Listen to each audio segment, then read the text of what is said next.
Di tengah malam yang sunyi, hujan turun tanpa henti, membasahi sebuah rumah kecil di pinggir desa.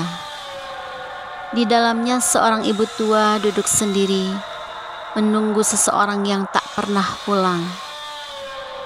Namun malam itu berbeda. Ketukan di pintu membawa kembali sosok yang telah lama dinantikan. Tapi apakah ia benar-benar kembali? Atau hanya sekedar bayangan yang datang untuk berpamitan? Bersiaplah, karena kisah ini akan membawa Anda ke dalam keheningan yang mencekam dan kesedihan yang mendalam. Selamat datang di channel Aku Tara Capek. Di sini setiap kisah bukan sekedar cerita, tapi pengalaman yang bisa menggugah hati dan pikiran. Siapkan diri Anda untuk perjalanan yang penuh makna. Entah itu inspirasi, misteri, atau kisah yang membuat bulu kuduk kita merinding. Malam itu hujan turun deras, membasahi jalan setapak menuju rumah kecil di pinggir desa. Angin berdesir melewati celah jendela kayu, menciptakan suara gemerisik yang membuat suasana semakin sunyi. Di dalam rumah itu, seorang wanita tua bernama Surti duduk di kursi goyangnya, memeluk selendang lusuh yang masih menyimpan aroma masa lalu. Ia sudah terbiasa dengan kesunyian. Bagas, anak sematawayangnya, pergi merantau 10 tahun lalu. Berjanji akan kembali saat hidupnya sudah mapan. Tapi tahun demi tahun berlalu tanpa kabar. Surat dulu yang sering datang kini tak lagi mengisi kotak kayu di depan rumahnya. Tetangga mulai membisikkan berbagai cerita. Bagas sudah lupa, Bu. Mungkin dia sudah punya keluarga di kota, tak ingin pulang. Bisa jadi dia sudah tidak ada. Namun Bu Surti tetap menyalakan lampu di teras setiap malam. Ia percaya bahwa Bagas pasti akan pulang. Ketukan di tengah hujan. Malam itu tepat pukul 3 dini hari. Ketukan terdengar di pintu. Pelan tapi cukup jelas di tengah suara hujan. Tok, tok, tok. Tok, tok, tok. Bu Surti terhenyak. Dadanya berdebar. Siapa yang datang sepagi ini? Dengan tangan gemetar, ia meraih lampu minyak dan berjalan menuju pintu. Saat dibuka, seorang pria muda berdiri di depan sana. Pakaian lusuh dan basah kuyup, matanya sayu, wajahnya pucat. "Ibu," suara pria itu bergetar lirih, hampir tenggelam dalam suara hujan. Bu Surti terpaku. Air matanya menggenang. "Itu Bagas? Bagaskah itu? Bagas, kamu pulang, Nak?" Bagas mengangguk, lalu melangkah masuk. Tubuhnya dingin saat Bu Surti merangkulnya. Tapi ia tak peduli. Ini adalah anaknya, darah dagingnya. Mereka duduk di ruang tamu. Lilin kecil menerangi wajah Bagas yang tampak lelah. "Maaf, Bu, aku lama. Aku kangen Ibu." Bu Surti menggenggam tangan anaknya erat. "Ibu juga kangen, Nak. Ibu selalu menunggu kamu." Bagas tersenyum, meski senyumnya terasa pahit. Mereka bercerita sepanjang malam.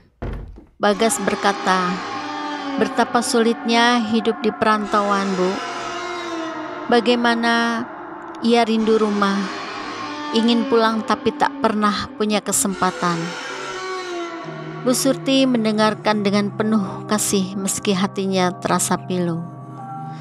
Sampai akhirnya Bagas menatapnya dengan mata berkaca-kaca.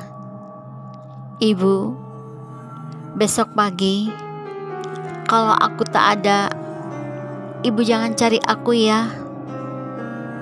Bu Surti mengerinyit. Maksudmu apa, nak? Bagas hanya tersenyum tipis. Ia menggenggam tangan ibunya sekali lagi, lalu menghela napas panjang. Terima kasih, ibu sudah menungguku. Setelah itu ia terdiam, matanya perlahan terpejam. Bu Surti yang kelelahan akhirnya ikut tertidur di kursinya. Pagi yang mencekam. Saat membuka mata, Bu Surti menemukan dirinya sendirian. Tidak ada tanda-tanda Bagas. Rumah terasa kosong seperti sebelumnya. Jantungnya berdebar. Ia mencari ke setiap sudut rumah. Bagas menghilang. Pintu depan masih terbuka. Di lantai tanah ada jejak kaki basah yang memudar di halaman.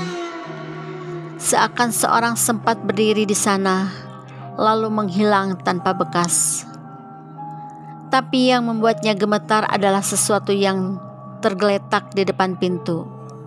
Sebungkus kain kafan basah, dan di dalamnya ada foto Bagas.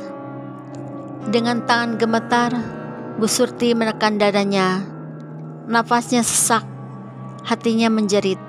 Tepat saat itu seorang tetangga datang dengan wajah panik.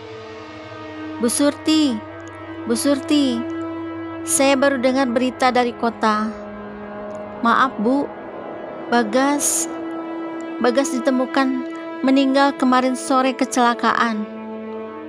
Jenazahnya baru dipulangkan pagi ini. Bu Surti terpaku dan air matanya jatuh membasahi pipinya. Bagas sudah pulang, tapi tidak seperti yang ia bayangkan. Ia hanya kembali untuk berpamitan. Sejak pagi itu, rumah Bu Surti tak lagi gelap di malam hari. Ia tetap menyalakan lampu di terasnya, bukan lagi untuk menunggu, tapi untuk mengenang. Setiap malam ia duduk di kursi goyangnya menatap langit dan tersenyum samar. Bagas sudah pulang, bisiknya dengan pelan.